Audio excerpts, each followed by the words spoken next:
Position एकदम perfect आलेलं. Yes yes.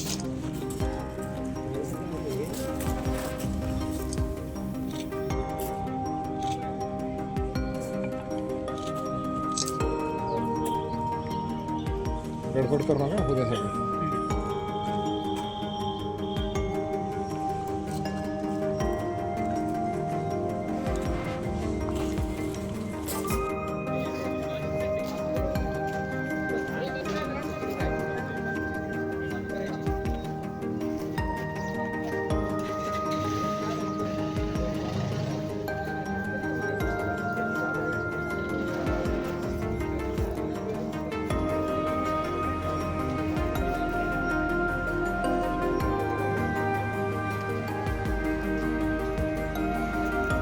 बरं सर.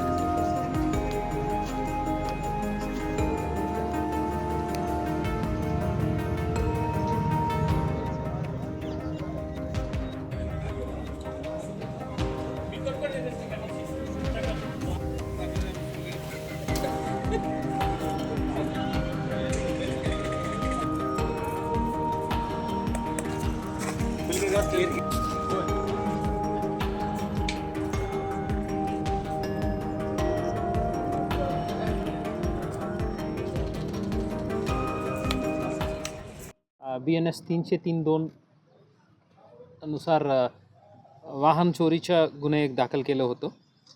त्यात महिंद्रा स्कॉर्पिओ या गाडी चोरी झाला म्हणून गुन्हे दाखल केलं होतं. त्या गुन्ह्याच्या आपलं DCP श्री कबाडे साहेब, ACP गवारी साहेब आणि ठाणेदार श्री दादा गायकवाड यांच्या मार्गदर्शनाखाली DBचे प्रमुख श्री शीतल गायकवाड आणि त्यांच्या पूर्ण टीमनी सोलापुरातून जेवढं काही बाहेर जाण्याच्या शक्य आहे ते असा पुरा फॅन आउट केलं आणि इथून पुणा मार्गे आणखी उतरलं गेलं अशा निष्पन्न करत एकूण जवळपास 150चे जवळपास CCTV फुटेजेस ॲनालाइज करत जे काही टोल नाका आहे ते सर्व बायपास झालेलं आहे. सो ते पूर्ण लोकॅलिटीजच्या डंप पण ॲनालिसिस करून त्यांनी तांत्रिक विश्लेषण एवढं छान पद्धतीने केलं आणि जे जवळपास एक ब्लाइंड केस होतं त्यात डिटेक्ट करून राजस्थानमधून आरोपी राजेश कुमार बिश्नोई आणि रूपाराम बिश्नोई हे दोन्ही राहणार जालोर राजस्थान अटक करून त्यांच्याकडून हे जे गुन्ह्यात चोरी गेलेले आहे ते स्कॉर्पिओ गाडी इंटॅक्ट रिकवर केलेलं आहे. सोबतच त्यांनी तिथून इथं येण्या जाण्यासाठी जे वापरलेलं एक हुंडाई क्रेटा वाहन तेही आता जप्त करण्यात आलेलं आहे. या इन्व्हेस्टिगेशनला इतकं बारीकीने यांनी टेक्निकल इन्व्हेस्टिगेशन केलं आणि फील्डमधून पण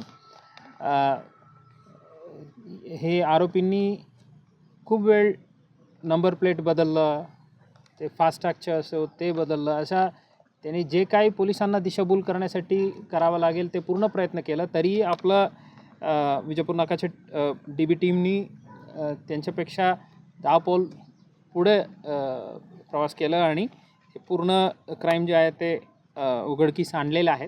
आता आरोपी कस्टडीला आहेत आणि त्यांच्याकडून आणखी आमच्याकडे किंवा इतर ठिकाणी अशा एमओच्या गुन्हे झालेला आहे का त्याबद्दल चौकशी चालू आहे.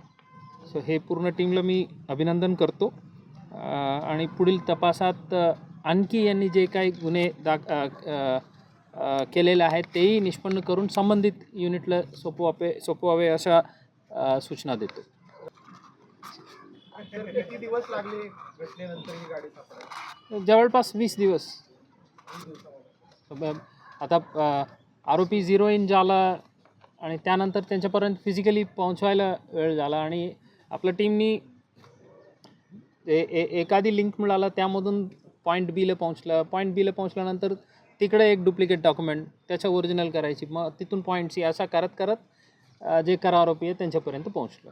तर हे चोरीसाठी जे हुंडाई कंपनीची गाडी वापरली ती म्हणजे चोरीची आहे का तेही त्यांच्या मालकीच्या नाही आहे. ते पुण्यातून चोरी गेला अशा आता प्रिलिमिनरी इन्फॉर्मेशन आहे. ते आम्ही गाडीचे मालक आणि पुणे पोलिसलाही संपर्क करणार आहे आणि तिकडचं जे काय आहे ते त्यांच्याकडे त्यांच्या ताब्यात सोपवण्यात येईल. सोलापुरातून अजून काही गाड्या चोरी केलेल्या असू शकतात? शक्य आहे. इंट्रोगेशनला निष्पन्न होईल आणि त्यांच्या जे मागच्या काही काळात त्यांनी जे काही मुवमेंट केलेले आहे ते पण रेकॉर्ड आम्ही काढणार आहे. त्यात कुठं कुठं फिरलं काय झालं ते संबंधित युनिटला आम्ही संपर्क करणार आहे. ते आता हे बातम्या सगळ्या आल्यानंतर ही पोलिसांचीच गाडी आहे म्हणून लवकरच तपास झाला असं एक सगळ्यांचं म्हणणं होईल. तर या संदर्भात काय तुम्ही आव्हान कराल? फिर्यादीच्या गाडी मिळाल्या नाही. फिर्यादी कोणीही असो त्याबद्दल आमचा विचार नाही आहे. फिर्यादीच्या गाडी तपास यंत्रणांनी रिकवर केलेला आहे. तरी स्वतःची गाडी कशा पद्धतीने सुरक्षित ठेवते? ते नंबर 1 व्यवस्थित पार्किंग आवश्यकता आहे. ते इंडिव्हिज्युअलला आम्ही इट्स जस्ट अन ॲडवायझरी आहे. असा आम्ही दुसऱ्यांना काही सुचवायची आमचं मॅन्डेट नाही आहे. पण व्यवस्थित पार्किंग मध्ये पार्क केलं तर बरं राहील. मी रोडवरच सोडणार अशा जे हॅबिट जे आहे ते अवॉइड व्हायला पाहिजे. आता काही माझ्या घरी पार्किंग नाही आहे. 3-4 घर मिळून जे काही वेकंट प्लॉट आहे तिथं कंपाऊंड असलं तर ते संबंधित मालकांना बोलून तिथं पार्किंगचे अरेंजमेंट करून घेतलं तर अशा जे काही घटना आहेत ते टाळण्यात येईल. पण गाडी होती ते घरासमोरची पार्किंग होती ते घरासमोर पोलीस अनेक गुन्ह्यांची उकल करतायत. कामगिरी चांगली आहे. पण गेल्या काही महिन्यामध्ये सोलापूर शहरात दुचाकी चोरीला जाण्याचे प्रमाण खूप वाढलेले आहे. कारण तुमच्याकडून जे प्रेस नोट होती त्यामुळे हमखास 2-3 गाड्या चोरीला गेल्या. रोज किमान 3-4 तरी खूप म्हणजे बाजार असेल आहे ते जसं वर्ष पूर्ण झालं होतं ते तेव्हा आमचं विश्लेषणही झालं होतं या विषयामध्ये. अलार्मिंगली वाढलं अशा परिस्थिती नाही आहे.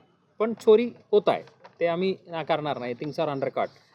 ॲट द सेम टाईम आमचं जे रिकव्हरी रेट जे आहे ते इम्प्रूव्ह झालेलं आहे. आमच्या एक्सपेक्टेशन आहे क्राईम जे घडण्याचे प्रकार जे आहेत तेच कमी व्हायला पाहिजे आणि ऑब्व्हियसली रिकव्हरी आणखी वाढवायची. दोन्ही दृष्टीने काम चालू आहे. आता जे रिसेंटली सिद्धेश्वरच्या गड्डा यात्रा जे घडलं होतं त्यात आमच्या हे एक मेन लाईन ऑफ थॉट होतं. 2 व्हीलर चोरी किंवा हे लहान मुलांना पळवण्याचा विषय हे असा नाही होऊ द्यायची म्हणून त्यात बऱ्यापैकी यश मिळालेलं आहे. अनफॉर्च्युनेटली त्यात काही कॉन्क्रीट लीड नाही आहे. आमचे प्रयत्न अजूनही चालू आहे. ते सोडलेलं नाही.